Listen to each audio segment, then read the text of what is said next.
And I will call the first 5 speakers up. I guess they're coming up to the mic here. Keep your sunglasses on. Kim Jacobs, Susan Furlanto, Joanne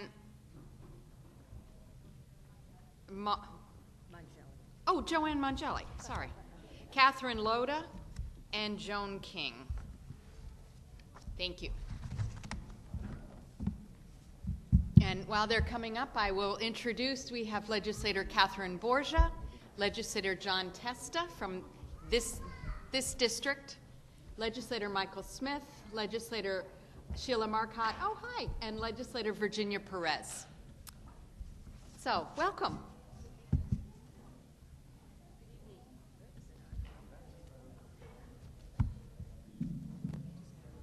Good evening, my name is Kim Jacobs. I'm the Executive Director of Community Council New York and a member of the Westchester Women's Agenda. Let me begin by thanking you for your past support of my agency and the other Women's Agenda initiatives. The appropriations you have provided, while a small part of the overall county budget, have made an enormous difference to those most in need in Westchester County. Contract amounts have been held flat for many years while the cost of providing services continues to increase. We appreciate the county executive's recognition of that fact and his inclusion of a modest cost of living adjustment for most contract agencies this year. These increases mean more than you know to the not-for-profits who are continually striving to do more with fewer and fewer resources. Not included in the county executive's budget is funding for eviction prevention and the restoration of funding to Housing Action Council. Housing and homelessness continue to be among the most pressing challenges facing Westchester County. We are all keenly aware that the cost of homeless and rehousing displaced families far exceeds the cost of eviction prevention, and I urge your support of funding for these services in the 2014 budget. Similarly, Westchester continues to struggle under the Housing Settlement Agreement, and no agency has done more to help us meet the court-ordered construction of fair and affordable homes than Housing Action Council. An unintentional 10% cut in funding in 2011 has left Housing Action Council shortchanged, even as they take on more and more responsibility for meeting the demands of the monitor. I ask that you please restore that funding, a little more than $10,000, so that Westchester can complete our obligations under the court order as quickly as possible with Housing Action Council's able assistance. Finally, we ask that you give careful consideration to the issues of child care and community health clinics. These are complex issues that demand a careful balancing of the needs of our residents against the demands we make of them. I know that you care deeply about making sure our children have quality early childhood experiences, and I know that you care deeply about the health of our residents. Thank you for your commitment to building a better community for all. Thank you. Susan? Good evening, everyone. I'm Susan Furlato, and I'm an attorney at Pace Women's Justice Center in our Elder Justice Unit. Our program focuses exclusively on providing free civil legal services to victims of elder abuse. I'm here tonight to say thank you for supporting our program. Since our program's inception in 2005, our county has been a staunch supporter of the program. Since that time, we have provided free civil legal services to more than 1,000 of our county's older victims of elder abuse. Thank you for that support, and please continue to support the work we do. Thank you. Joanne Mongelli? Thank you. I'm Joanne Mongelli, Deputy Director of Arts Westchester, and first, of course, I want to thank you for your ongoing support of the arts and of safety net issues throughout the county. We're here to request an increase of $250,000 to support a challenge for the arts program. Between 2007 and 2012, the cultural community raised more than $1.4 million, exceeding the required one-to-one match on the county funds. I've asked my colleagues to come here, each to say one sentence about how important the challenge was to their organization. Thank you. I'm Rebecca Sales, Development Officer at Copeland House in Cortlandt Manor. Thank you, John Testa, a resident of Mamaroneck, and thank you for your service, Judy Myers. Through its programs, Copeland House reaches 51 zip codes in each of your districts. Your challenge leveraged new and increased support from donors 3 times over the match limit this past year. Challenge grants work like magic. For us, an additional $5,000 translates to another public concert or another family educational program in the county. Thank you. Hi, good evening. I'm Belinda Roth, the Interim Executive Director at the Katona Museum of Art. I want to thank you so much for your support. The challenge grants are particularly helpful to us in raising private donations. So these are people who come to us. They have more incentive to give to the museum. 2 of the people who received challenge grants and helped us last year are now donors. So they're people that we turn into long-term supporters of our organizations. The funds raised from these challenge grants also help us directly fund education outreach programs for low-income Hispanic community in our area to teach them literacy and parenting programs through the visual arts. Thank you so much for supporting our organization. I'm Joanne Clark, Executive Director of the Hudson Valley Writers Center. With the challenge grant funds that we have received and that were matched by our donors, my organization sends professional authors to the RSHM Life Center in Sleepy Hollow, which serves underserved children there. The children in those workshops are developing crucial writing and communication skills thanks to the challenge grant from Arts Westchester. I hope we can re-secure those funds. Thank you. Hi, I'm Kathleen Mooney, President of River Arts, a small cultural organization in the river towns. The challenge grant is absolutely what gave us the leverage to secure an additional $5,000 in foundation contribution, which we used to increase the number and size of scholarships to our extensive after-school music program and to our summer arts camp. Thank you. My name is Angela Usobiaga, and I'm here representing the Taconic Opera, located here in Peekskill by address. For us, unrestricted funds are almost impossible to raise. And the Challenge for the Arts grant is so important because it gives people of ordinary means an incentive to provide something to an arts organization that is so far beyond what they thought that they could do themselves personally. So we don't attract millionaires to us, we attract normal people who are given that extra boost to give us a few dollars to help us go along. We use that funding to cover things like children's programs. We offer live operas to 500 kids twice a year right here in Westchester County, and approximately 60% of them come from low-income neighborhoods. On just a really final note, the New York City Opera just closed its doors because it failed to raise millions and millions of dollars of debt. For that little bit of money we get to the Challenge Grant, Westchester County gets to have its very own local professional opera company. It's something you could boast about. Thank you. Thank you. Catherine Loda. I'm not with Arts Westchester. My name is Catherine Loda. I am a member of the Board of Directors of Mount Kisco Child Care Center, and I'm here to speak on behalf of restoring funding to child care. You're going to hear from a number of speakers tonight supporting child care, and we all have a lot in common. We all have children, we're all working parents, we're all really exhausted because we have children and we're working parents, but yet we came out here tonight because what we're speaking about is truly important. You and I, we have the ability to support our children. We have the ability to ensure that they are in safe child care. We have the ability to make sure that they have the learning support that they need. But that is not the case for all families in Westchester. And many families in this county truly depend upon the funding for child care that the county provides. And that funding needs to be restored. I'm a tax attorney.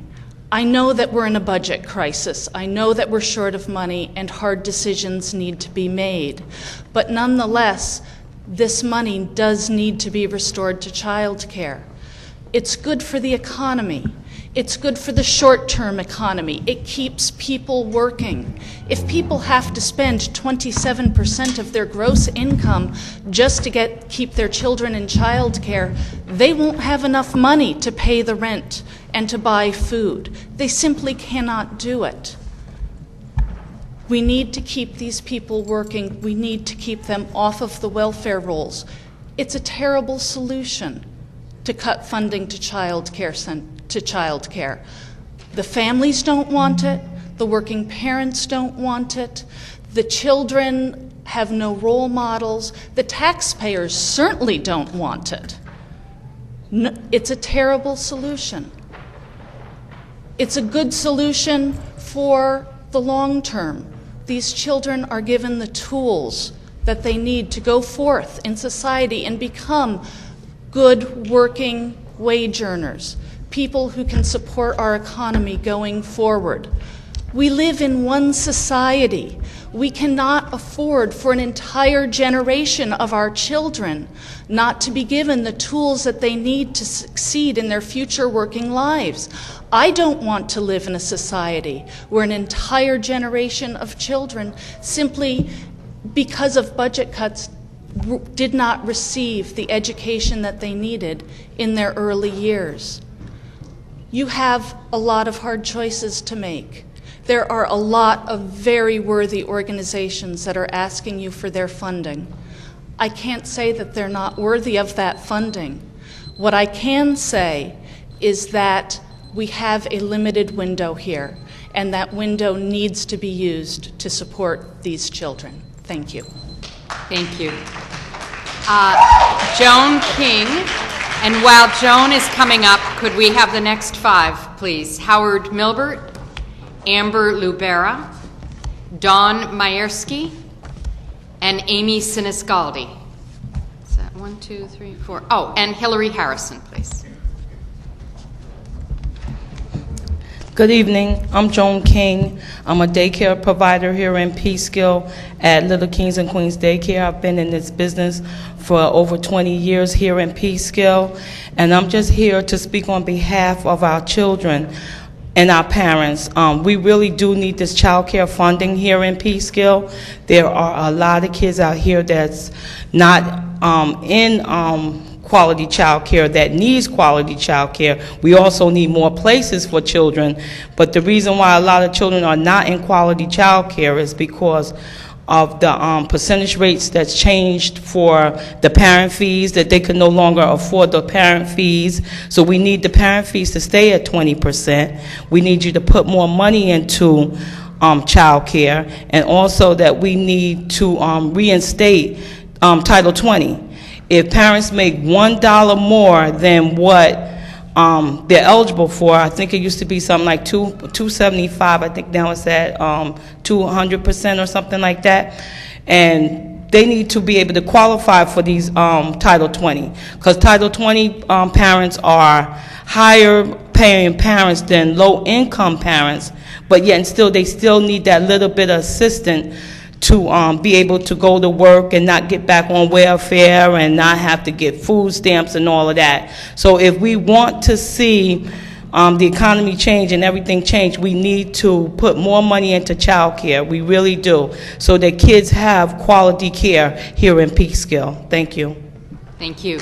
Howard Milbert. My name is Howard Milbert, and I'm the Executive Director of the Ossining Children's Center and the Co-President of the Westchester Early Childhood Directors Association. And I'm here with parents who took a lot of time in getting here. I hope you appreciate how difficult it was getting up Route 9. And as you can see, we have the majority of folks here, and it is because daycare is very, very important. We're here this evening because we need your help. The child care policies represented by the current budget and continued for the 2014 budget, specifically the 27% fee level and the closing of Title 20 to new families, have resulted in a loss of 412 child care slots in Westchester County. This 12% decline is even more striking when one considers that many parents are working longer hours for less pay and therefore are in greater need of child care.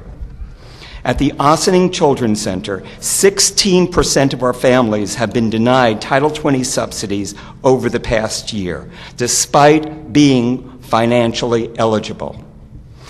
And our center's experience is not unique. Throughout Westchester County, families locked out by the closing of Title 20 and/or increase in fees were faced with two undesirable choices: quitting their jobs or placing their children in less expensive, potentially unsafe, unregulated care. Having fewer families in subsidized care has also had multiple unintended consequences.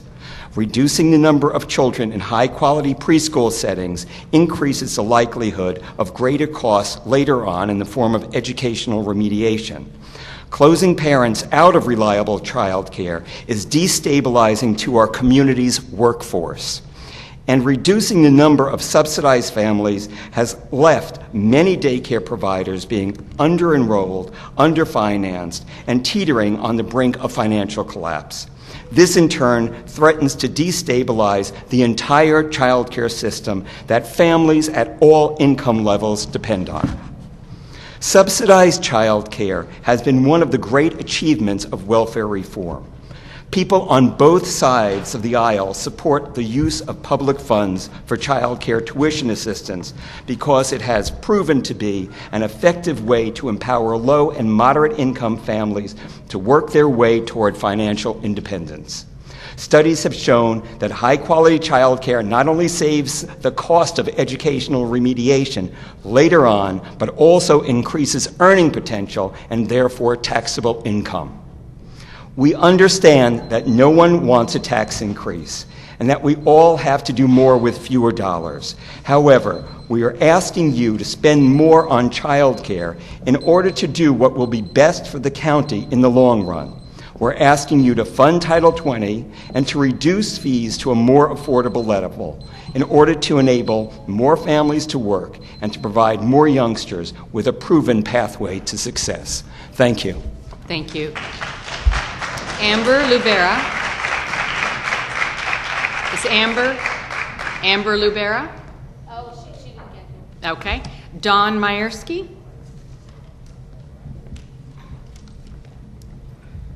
Good evening. Thank you all for braving the traffic on Route 9 to get here as well. My name is Dawn Myersky, and I am soon to be the executive director at Mount Kisco Child Care Center, and I'm the co-president of the Westchester Early Childhood Directors Association with Howard. And I too want to talk to you about the impact that this is having on child care centers. Reduced funding, particularly that Title 20 level, is really reducing choices for families. We had a child who went to another center because it was a little less expensive, and the little boy cried every night. He hated it. His mom said, "Why? What's different?" He said, "This place is like a roaring river that crashes me all around, but Mount Kisco Child Care Center was the gentle stream that took me where I need to get." My son probably would have liked the roaring river. That's probably more his style. But I had the choice. This mom didn't. Of course, we're going to take him back, and we're going to provide a scholarship for him. But there's a limit to how many children we can do that for. We want to be able to support all of these children, and so the Title 20 funding stream is hugely important to allowing parents to make the right choices for their children. I also think that we put a lot of value on a person based on their income, based on how much money they make. And if you were going to have surgery done, you would probably spend a lot of time researching everything there is to know about your surgeon. You could probably rest assured that he has high-quality child care, and while he's in that operating room, isn't going to be distracted and worrying about where he is. However, the janitor who's responsible for sterilizing that operating room might not have that choice. And if he's distracted and misses a little spot in that operating room, and you get a staph infection, you're going to die, no matter how good that surgeon was. And both of those people deserve the same right to high-quality care for their children. It's not about how much money you make. It's about the important jobs that all of these families do. So I just want to ask you please to reconsider opening Title 20 and to restore the parent share back to 20%. Thank you. Thank you. Amy Siniscaldi. Hi, good evening.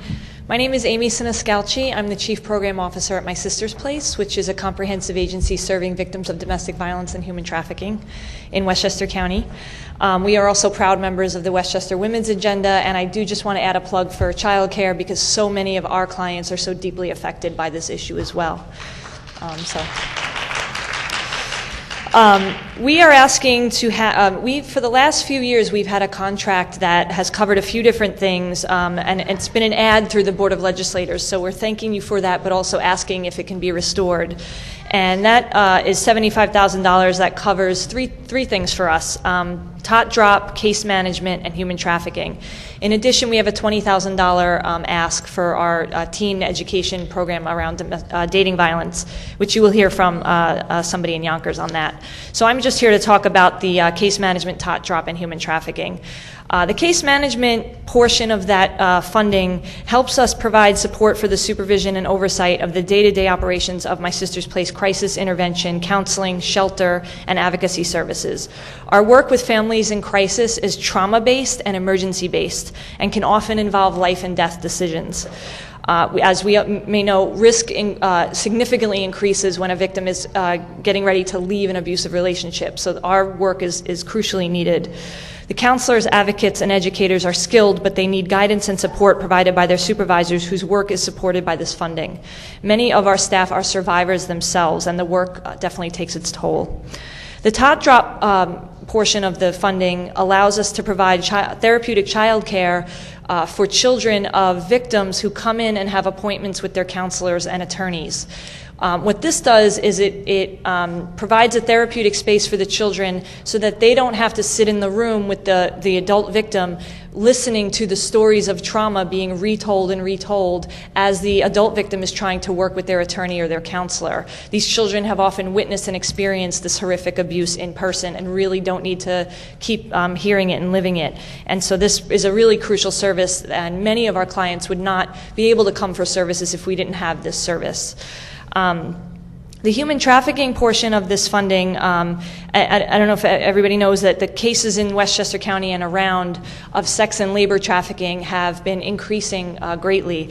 We are up to, in the last 5 years, serving 170 victims of sex and labor trafficking in our region.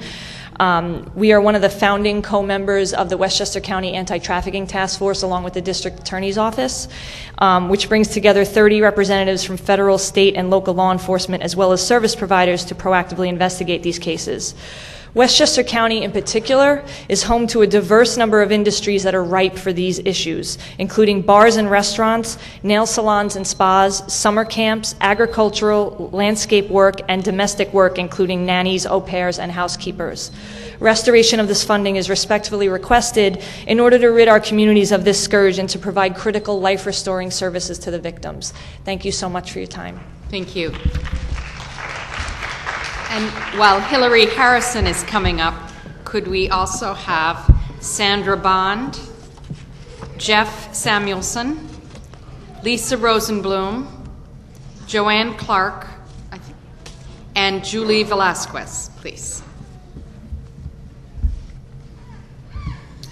Good evening. My name is Hillary Harrison, and I'm the mother of a child who attends Mount Kisco Child Care Center, one of the centers that receives county funds. And I'm also a psychiatrist. Mount Kisco Child Care Center is a place that blends children of a wide variety of socioeconomic and cultural backgrounds. While my child's ability to attend the center might not be directly impacted by the proposed budget cuts, I believe her experience there would be. One of the things I value most about the center is its diversity. When my family moved to Westchester from Queens, literally the most diverse county in the United States, one of my few regrets was that she would not grow up in that culturally rich environment. Our experience at Mount Kisco Child Care Center has helped lessen those regrets. I worry that with decreased county funding, the center would not be able to support the diversity that's so important to us. So that's my feelings on this as a mother, but I think more important tonight is for me to speak as a psychiatrist. The brain is the organ that I treat. Every day I see adult patients with cognitive and emotional deficits, which have clear roots to people's childhood environments. Every day I see the difference between adults who grew up in supportive, enriched environments and those who grew up without those advantages. Westchester is known for its excellent public schools, but the most important period of brain development is before kids hit kindergarten. In fact, the peak of brain development is during the first 2 years of life. Children's environment and experiences during this critical time, which they likely won't even remember, permanently impacts the cognitive, social, and emotional skills they will have as adults. Without the right environment, children don't reach their potential. I worry about the kids who rely on county funding to attend child care centers like Mount Kisco Child Care Center, where they get the nurturing, the creative play, and the learning that will help them achieve success throughout their lives. I worry that these kids will lose this rich environment and instead spend their days in crowded, subpar, potentially unsafe child care settings. I worry that they won't get the one-to-one guidance and encouragement that they need. I worry that by cutting funds for quality childcare, we are permanently handicapping some of the most vulnerable citizens of Westchester. We want these kids to grow into the kind of adults we want in our communities: smart, caring, responsible individuals. Funding childcare is one of the most important investments we can make in our community's future, and I encourage you to think hard about the long-lasting impact of cuts to this area. Thank you. Thank you. Sandra Bond.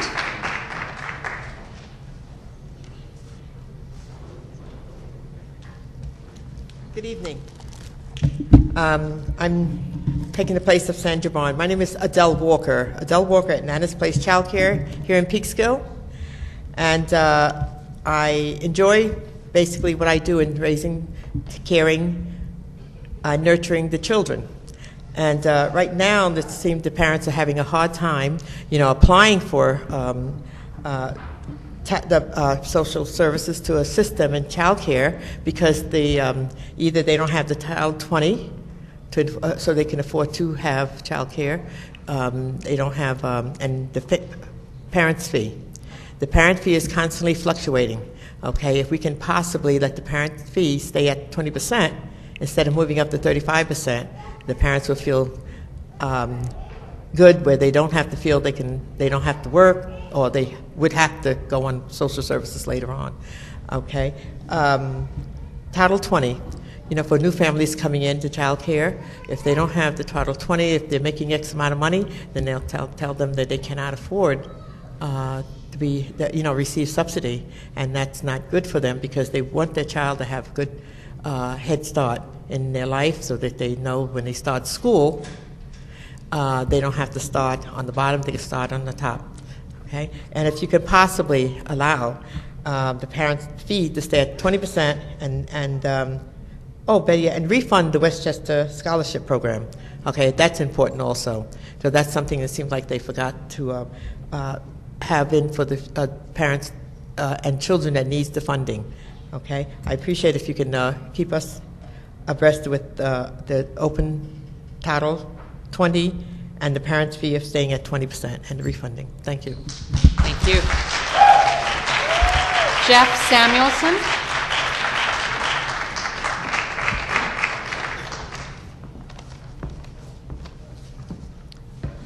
I'd like to thank the Board of Legislators for the opportunity to speak tonight.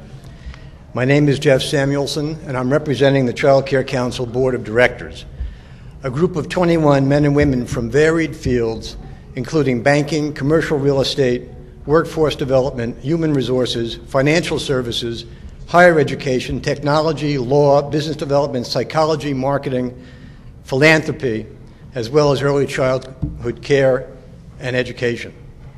Interestingly enough, I joined this board 8 years ago. At that time, there were 10 people on the board. Today, there are 21. To me, that's a strong indication that people throughout Westchester County, from all walks of life, see this as a tremendously important issue, and we know that you do as well.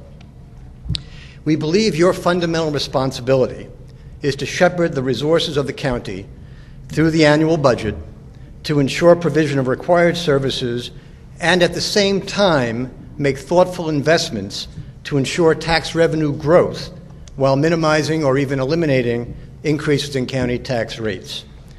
We believe thoughtful investment in early child care and education will help grow county revenues for two very fundamental reasons you've been hearing about all night and I'm sure you've heard about in many other venues. First, there are direct, short-term economic benefits. All of us on the board know the powerful impact affordable quality early care and education has on the lives of children and parents and the economic welfare of Westchester County. Access to safe child care brings people into the workforce and keeps them working. Their earnings go immediately into the economy for the purchase of goods and services. An economic analysis of New York's early child care and education sector by Cornell University found that every dollar invested in child care generated between $1.52 and $2 in the state economy. The second is the academic success brings additional economic benefits. While child care is a workforce support, it is at the same time an early learning experience, and when of high quality, it can close the well-known achievement gap between children from modest homes and those from more affluent homes, and as such, save money spent on special education programs, improve graduation rates, increase lifetime earnings, and avoid involving the juvenile justice system. It is one of the single most important investments that you can make. In short, we can attack serious and costly issues with genuine access to quality child care, resulting in tangible payoffs that are immediate. Parents working and spending money in the economy and an available workforce, and longer term, savings on special education, juvenile justice system, and a more educated and skilled workforce. We appreciate that the county executive's initial budget includes a family share at the current 27% and not the 35% as was the case last year. But we have consistently urged the board to return the family share to 20%. We also know that families with incomes just over 200% of the federal poverty level are struggling because of Title 20 is closed to new families, and as a result, they can't get subsidy help. We ask you to fund additional slots. Thank you for your consideration and for your service. Thank you. Lisa Rosenblum. Lisa Rosenblum. Thank you. I'm Lisa Rosenblum. I'm a board member at the Ossining Children's Center and the parent of adult children who attended the Children's Center. I am also here tonight to advocate the reopening of Title 20. The closing of Title 20 is keeping families just above the 200% of poverty rate from getting child care. And to give you some idea of the order of magnitude of this change for these families, currently a family of three earning $39,000 can get a subsidy. A family of three earning $40,000 cannot. Where that family prior to this time on Title 20 might have paid about $100 a week for child care, they're now rocketed into an area where they have to pay between $200 and $300 a week for child care, which translates into roughly $10,000 to $15,000 a year out of a family income of $40,000 gross, making it really unaffordable. Several other people have already commented that as a result of these children not being able to enroll in child care, they miss the early learning experiences that allow them to close the gap many low-income children have when they enter public school. And as a result, these children entering public school need remediation, which is a burden on the schools and a burden on the taxpayers. And this remediation and the need for it persists throughout their academic careers. It doesn't go away. It's a cost all the way through the 12 years of public school, and they also do not earn as much when they enter the workforce. So for these reasons, I'm urging you to consider some sort of modification of this policy of closing Title 20. It really would be a boon to families and to children, and also to our daycare centers and child care centers, which are struggling under this abrupt change in policy. Themselves have become unstable, and we're now at risk of seeing some of our own employees and our centers without work, our centers closing, which would also be a bad thing for the economy, for our teachers, and for the kids who are now enrolled in daycare. And we might lose daycare that is currently being provided by centers that provide care for children both under Title 20 and low-income scholarships, just eliminating a lot of slots that are currently available. So I asked you to reconsider this policy, see if we can reach a compromise of some kind to restore some of the Title 20 funding. Thank you. Thank you. Joanne Clark. Julie Velasquez.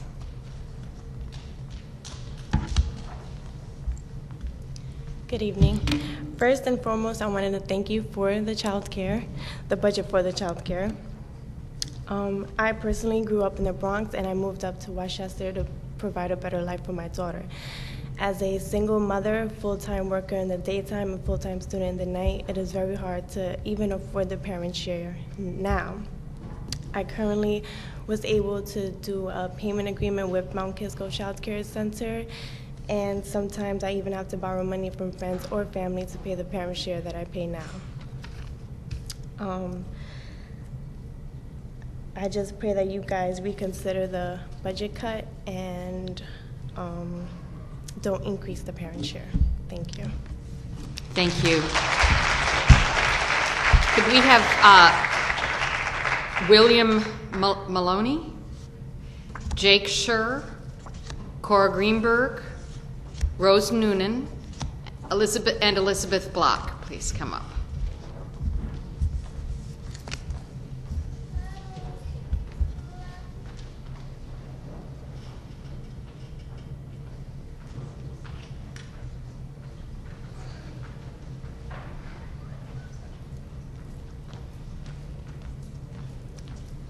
Good evening, Good evening. Legislator.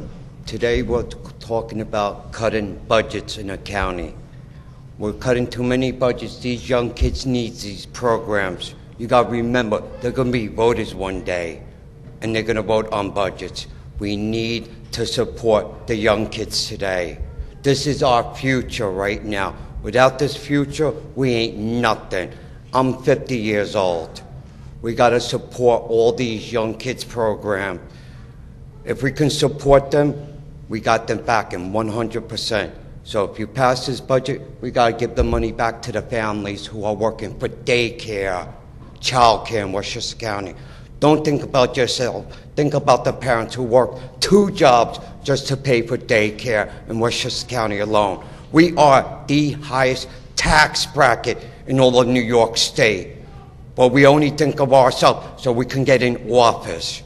We promise everybody broken dreams, but once we vote for you, you forget about John Doe's. It's time to listen to the voters of Westchester County. Support child care and support education in Westchester County. Thank you. Jake Scher.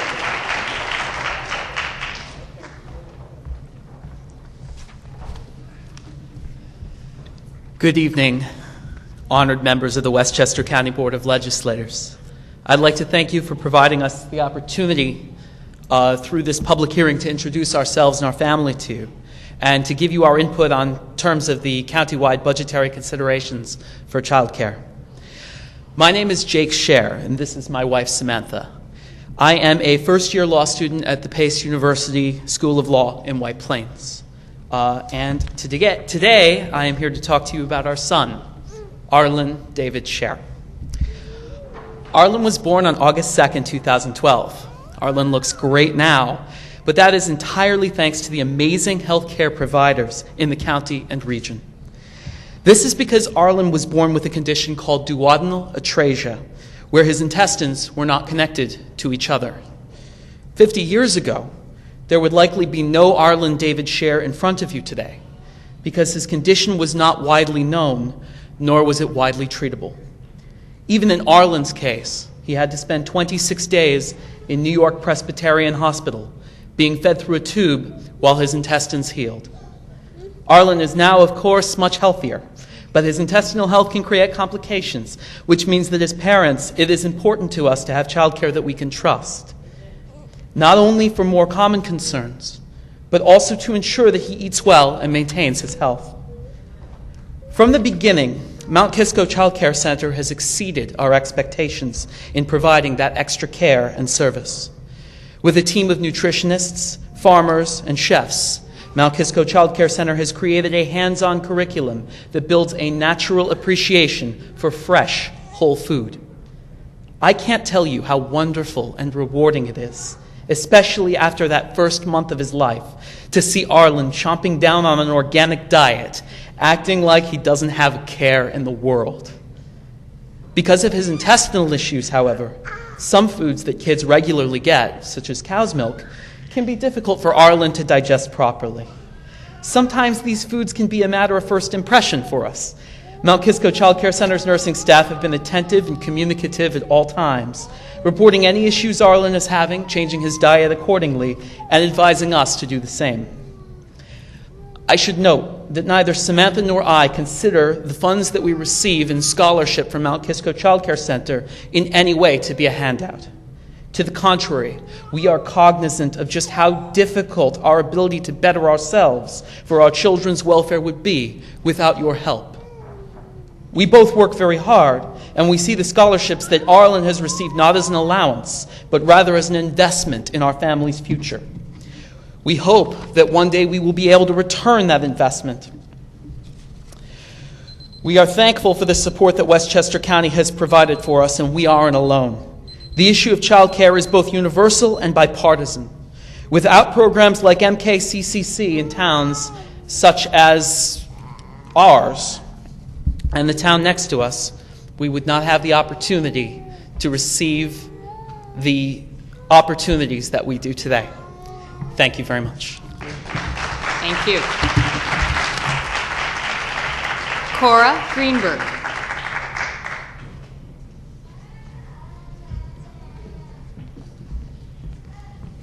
Glasses. Good evening, everyone. I'm Cora Greenberg, the Executive Director of the Westchester Children's Association. And first I want to say, which I said to Michael Smith before the hearing, I really want to thank all of you who are here and all the other legislators who are not here for running for office, because if you didn't, none of this would work. We would have nobody sitting in the halls of power and grappling with these issues. So thank you all for that. I'm here to talk about three particular areas that we are focusing on this year in the county budget that pertain to kids. You've heard a lot about child care. We are, as the Westchester Children's Association, 100% in favor of the request to lower the parent share back to 20%, where it sort of was last year, in conflict all year. That seems to be a reasonable place to put it. We would certainly urge to look for funds to reopen Title 20 to new families, for all the reasons that you've heard here. And I would just add the other thing, which is that we've been doing a lot of studying about early childhood mental health, and thankfully the Early Step Forward program is now an established part of the budget, so we don't have to ask you to add money for that. That's great. But there are so many things that happen to children early in their life that have these long-range effects. And when you have a child that is able to go to quality child care, so their physical health, their emotional health, their cognitive development, all those things can stay on track in a way that benefits our community in the long run so profoundly. So that's the first group. The next group I want to talk about is kind of our school-age young teen group, and their Invest in Kids program is a major contributor to the well-being of the kids in this county. More than 7,000 youngsters participated in programs that were funded through Invest in Kids in the past year in many, many corners of the county. I know Mike Kaplowitz said they've never been in his district, but that's actually not true, because some of the programs that are funded serve the entire county, like student advocacy, which advocates for kids in any school district. So all of the county is benefiting, 7,000 kids directly and their families indirectly. Out-of-school time supports are just as vital for kids, the older kids, as these preschool programs and early care and education are for young kids. We've got to keep that support going, because all along the way there are opportunities for kids to fall off track, but there are similarly opportunities to build capacity, build opportunities, and really help kids reach their potential. And finally, for the older kids, we want to focus on employment. Westchester County has, traditionally, Playland has been one of the largest, if not the largest, single summer youth employment provider in our county. I'm not sure where things stand with Playland these days, because it's hard to keep track. But whatever decision is made, I hope that you will, and I really urge that we will find a way to keep Playland as that employer. And I worry about how a private employer is going to be able to deploy those summer youth employment funds adequately. So please keep your eye on that. It's not a minor thing to the teens of this county.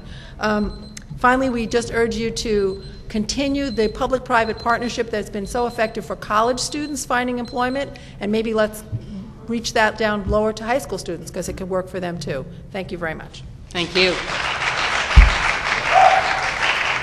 Rose Noonan.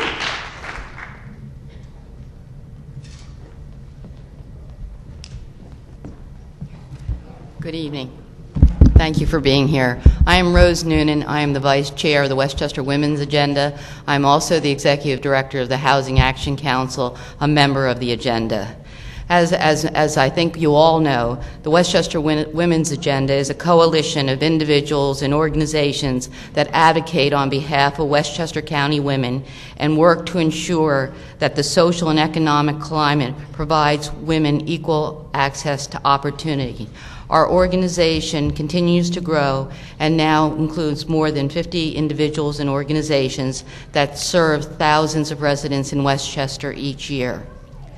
We thank each of you for the time and attention that you have directed to our core and interrelated issues during the past few years: economic development, housing, violence against women, health and mental health, children's services, civil legal services, and immigrant services.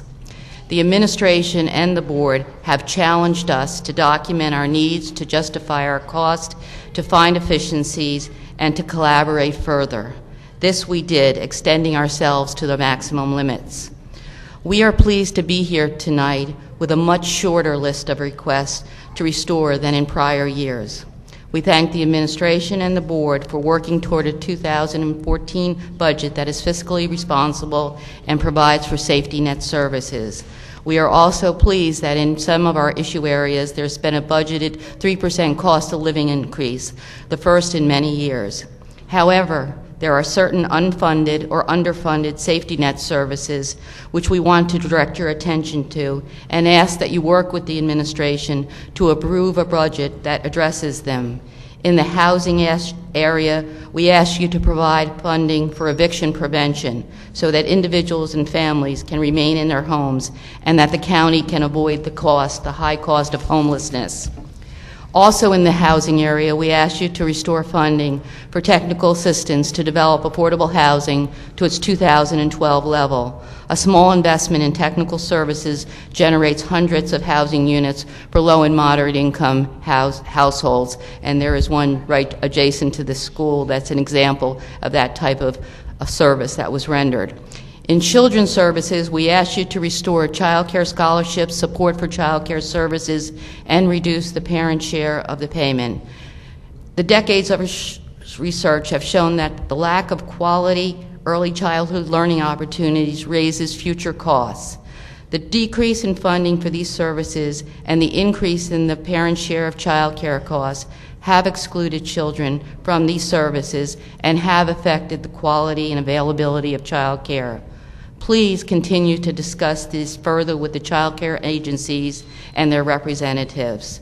Also restore Invest in Kids to its total 2012 funding level, and we thank you very much for all you have done, and we ask you to take these requests under serious consideration. Again, thank you. Thank you. Elizabeth Block. And while Elizabeth is coming up, we have Adele Walker, although I believe we already heard from her, and Kathy Hallis, please. Good evening. My name is Betsy Block. I'm on the board of the Ossining Children's Center, and I'm here to advocate for child care. I know I don't need to remind any of you of the importance of subsidized child care for families who cannot otherwise afford it. Child care, which provides safe care so the parents can go to work. And I just looked out here and I saw a sign that one of the kids wrote, I assume with the help of a parent or teacher, that says child care is so parents can earn and children can learn, and that pretty much puts it in a nutshell. Child care really gives kids the early tools that are going to enable them to do well in school and do well in life, and if we don't provide that, we're making an enormous mistake. My main concern at the moment is the limiting of the Title 20 subsidies to new families, so that now a single parent who formerly perhaps was earning $30,000 and struggles to get her salary up to, or his salary up to $31,000, and suddenly has to pay the full fee because there are no new openings in Title 20, and he no longer qualifies for what they call low income.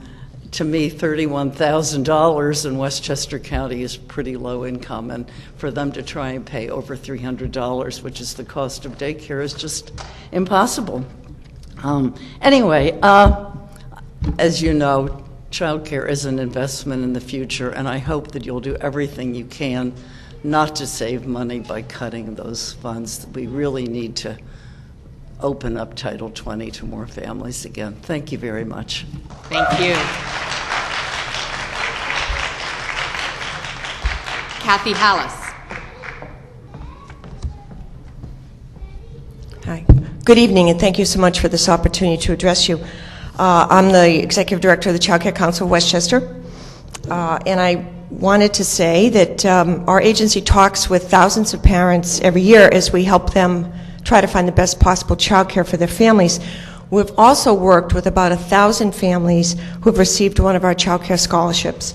So we know the intimate details of their struggles to work and take care of their families and provide a safe learning child care experience for their children.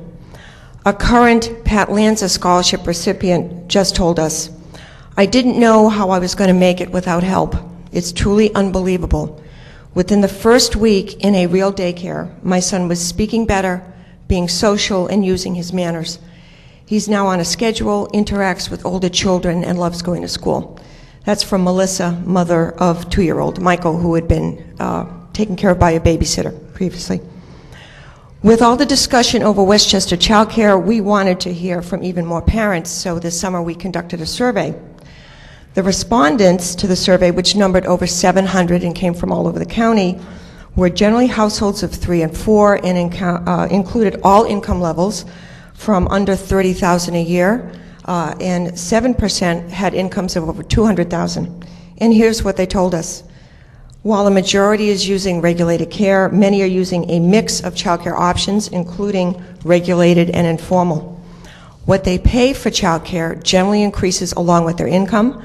The largest single cluster of parents was paying between $100 and $200 a week, but many were paying $500 a week and some as much as $900. 57% had trouble paying for care in the last 6 months, including those at higher income levels. To pay for care, 60% had reduced other household expenses, 54% had borrowed money and or used credit cards, 34% had modified their child care arrangement, and 12% had reduced their work hours. Of those respondents currently receiving the child care subsidy, 48% were having trouble paying the family share. 26% were behind on their payments. 69% had borrowed money and or used credit to pay for their care. Although parents at every income level, and I can't stress this enough, reported difficulty paying for care, those around the Title 20 eligibility level were in the most trouble. What we heard from parents is mirrored in the financial distress we see in our child care sector. We have barely half the regulated slots we should need, given the number of children we have, yet we have high vacancies. We regularly hear about low enrollments, poor cash flow, budget deficits, and pending layoffs. By not easing the affordability barrier for more families, there are each year thousands of children not benefiting from what the science tells us could get them ready for kindergarten. We appreciate very much that the parent share is not 35%. 27% is better, but it's still too high. And the families around 200% of the federal poverty level need help. We need a more highly educated and skilled workforce than we have now. A system of high quality, affordable childcare is integral to that happening. We want to see a stronger system, and we hope that you will help us build that. Thank you. Thank you. We have We have no other cards. Did Amber Lubera arrive? No. Is there anyone here who wanted to speak but didn't get a chance to fill out a card? Oh, wonderful. Thank you. Please give us your name. Good evening. My name is Kashida Cohen. I'm a single mom with 6 kids, and I rely on childcare for my son is 17, my oldest is 17, and I rely on childcare for pretty much all his life. I just came from a parent conference of my 4-year-old, and he's doing so good in school. If it wasn't for childcare, teaching him the basic of ABC, 1, 2, 3, colors and shapes. Also, not only for childcare, I would love for it to come down to the 20% because I cannot afford to feed my kids if it should increase or should even take away. So I would like you all to consider what you're doing as far as the family out there. Many of us struggle to pay rent. So I'm asking you to really, really consider what you're doing as far as raising this and making it harder for parents out there, as parents like me. Thank you. Thank you very much.